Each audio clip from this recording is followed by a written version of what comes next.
Hello, fellow Voyagers. Welcome to Odyssey Human. This is the channel where we explore the outer reaches of human consciousness and talk about things like emotional mastery, advanced manifesting, extended human capabilities, and more.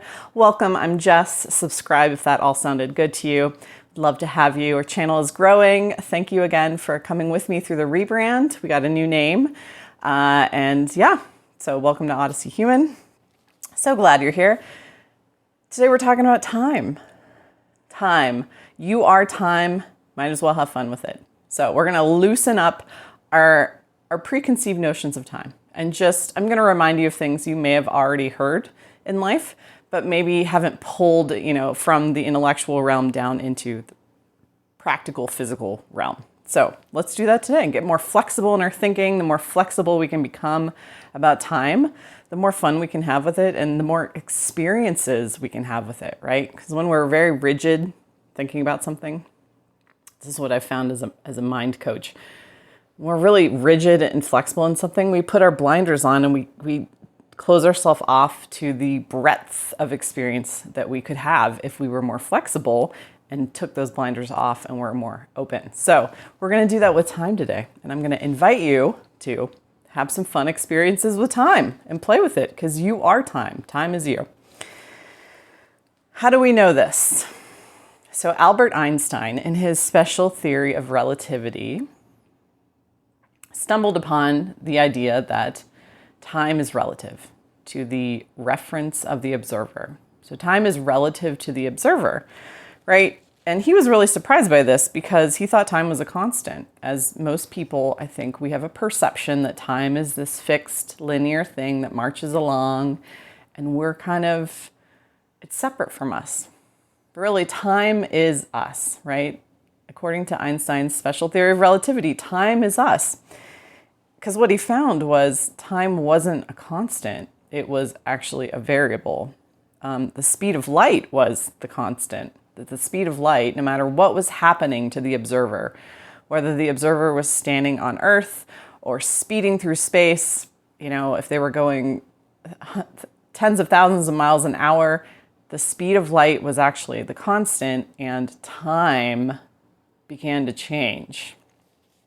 This causes all kinds of interesting phenomenon, right? Like in the movies where 1 hour down on the planet equals 5 years back on the spaceship. And there's this scary time difference. And this is real physical phenomena that we can observe and that happens, like astronauts aging slower than people on Earth because they're traveling faster. So as our physical bodies travel faster, or we perceive them traveling faster, time slows down. This is also, I think, what accounts for when people are in a life or death situation and all this stuff is happening around them, right? And their thoughts are probably going a mile a minute. Time feels like it slows down. And they often report this. They're like, time seemed to slow down. Einstein postulated that if you could hop on a light beam and go the speed of light, you would actually shrink down to a point and time would stop completely. And solid objects do change shape at high speeds. So what is solid, what appears to be solid, as it goes faster and faster, begins to change shape and morph. Again, observable, scientific phenomena. But I don't separate that from manifesting. So to me, it's all the same, right? This is somehow these scientific phenomenon or observable phenomenon are really effects of what's happening in consciousness. But we can look at it from this perspective to understand and then start to play with our conceptions so that we then can see observable results in our own reality. So the faster you go, the slower time goes. But the more still you are, so then the opposite must be true. The more still you are, so think about meditating. If you're sitting, staying still, being present, the faster time goes. Time actually, there's more time. It speeds up. It speeds up. So again, this accounts for, the astronaut Earth, where the astronauts are going really fast, but then they're aging more slowly. And then the people on Earth are going not as fast, but time is going more quickly. So they're aging quicker. So interesting. But then the Earth is traveling. That's interesting. That just shows you, I just thought of this. I was like, well, but they're on the Earth and the Earth is also moving quickly.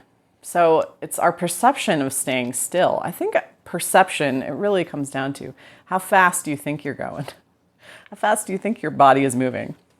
Right? What's your perception of movement?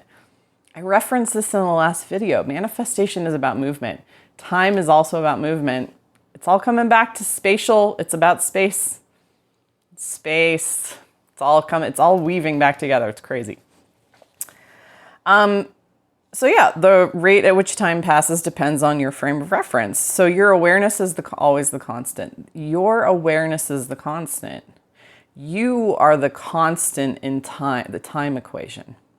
Time is the variable, right? The actual passage of time is the variable, but your experience of time, if it can be considered separate, your experience of the time, how fast or slow does the time seem like it's going, is also a variable, depending on, what are your two faculties? The story you're telling, so the language you're using, but your attention and focus. That can greatly affect your perception of time, your experience of time, right? So what's the point? What is the point of all this besides a fun thought experiment?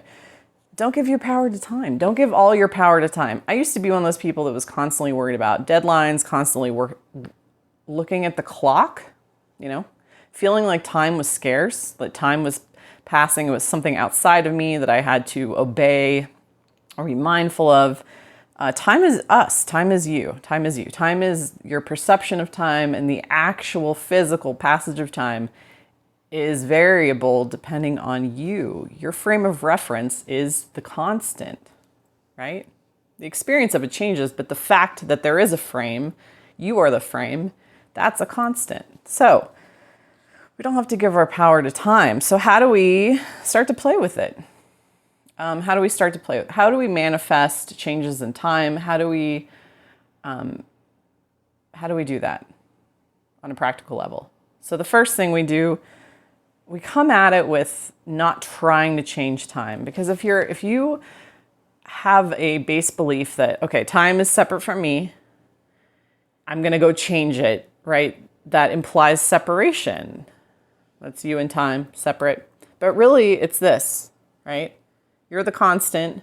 Time is an effect of the constant of your awareness.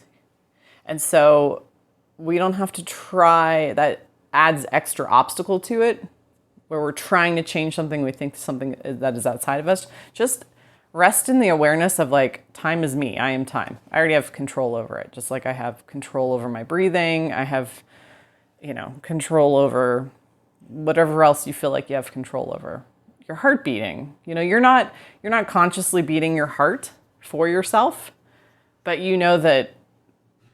that's, it's one of the effects of you being you. It's just happening, right?